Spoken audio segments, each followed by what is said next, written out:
الفترة اللي فاتت ولحد النهاردة مصر بتتعرض لهجوم شرس عن طريق جماعات اسمها الافروسنتريك او المركزية الافريقية، والجماعات دي هدفها التشكيك في اصل الحضارة المصرية. ومش بس كده، دول كمان عاملين منظمة وبيجتمعوا فيها عشان يناقشوا ازاي يقدروا يستعيدوا حضارتهم المصرية المسلوبة منهم حسب كلامهم. وبيقولوا كمان ان المصريين اللي موجودين حاليا هم مش افارقة، وانهم عرب جم من الشرق الاوسط واستولوا على حضارتهم الافريقية. وعلى قد ما هو كلام خطير بس حقيقي كلام يضحك. اصلهم ايه الجماعات دي وايه اللي هم عايزينه بالظبط، والدولة المصرية ازاي واجهت الكلام ده كله هنعرفه النهارده على لوجيك بلس. اعمل لايك واشترك في القناة وفعل زر الجرس عشان توصلك فيديوهاتنا اول باول.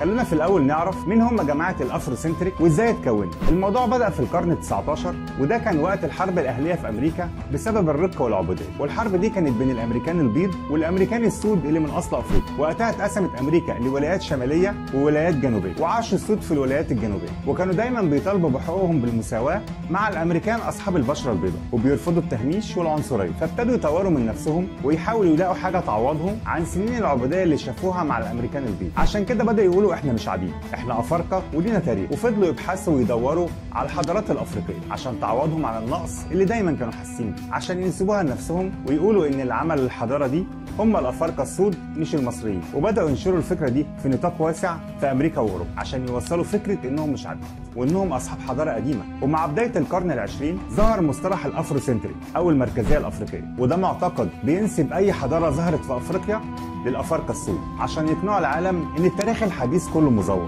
وان الافارقه السود هم اصحاب كل الحضارات القديمه. والموضوع ما وقفش لحد هنا، دول كمان نسبوا لنفسهم حضاره الامازيغ اللي ظهرت في المغرب، وبيقولوا ان الشمال الافريقي هم في الاصل عرب، وانهم احتلوا كل الاماكن دي وطردوا السود منها. وابتدى يظهر نشطاء افارقه عندهم فكر متطرف وعنصري ضد المصريين او الشمال بشكل عام، زي مثلا الناشط مالكوم اكس اللي بيدافع عن الافارقه الامريكان وحقهم في الحضاره اللي اتسلبت منهم. وانتشرت فكره الافروسنتريك وتحولت لتيار فكري وثقافي في عدد كبير من المدارس والجامعات، وابتدوا ينظموا رحلات دراسيه للاثار المصريه وينشروا صور مزوره بالفوتوشوب بيغيروا فيها لون بشره التماثيل الفرعونيه المصريه للون الاسود. وكمان عملوا افلام وثائقيه مزوره بيقولوا فيها ان القدماء كانوا افارقه سود. وانتشر الموضوع على وسائل السوشيال ميديا، واللي تسبب في موجه غضب كبيره من المصريين. وكانت من ضمن الردود العلميه على الموضوع ده كان من عالم تاريخ اسمه ستيفن هاو، واللي بيأكد ان المصريين الحاليين هم نفسهم احفاد المصريين القدماء. ده غير ان العلم الحديث اثبت بالتقنيات الحديثه ان جينات المصريين الحاليين متطابقه مع جينات المصري القديم،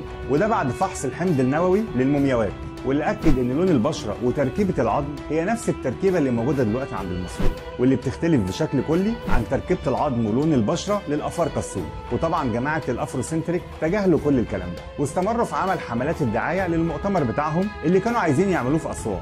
وهنا ظهرت مجموعه من الشباب المصري اللي بيدافع عن القوميه المصريه، واللي بيرفض محاوله سرقه التاريخ المصري، واللي دعوا لرفض استقبال جماعه الافروسنتريك في مصر. وبالفعل اتدخلت الدوله واستجابت لدعوات المصريين، وتم رفض المؤتمر والغائه بشكل نهائي. ومع ان مصر هي من اكتر الدول اللي دافعت عن الافارقه ونددت بالعنصريه، الا انهم نسيوا الكلام ده واستمروا في مخططهم الفاشل. صحيح، اتق شر من احسنت اليه.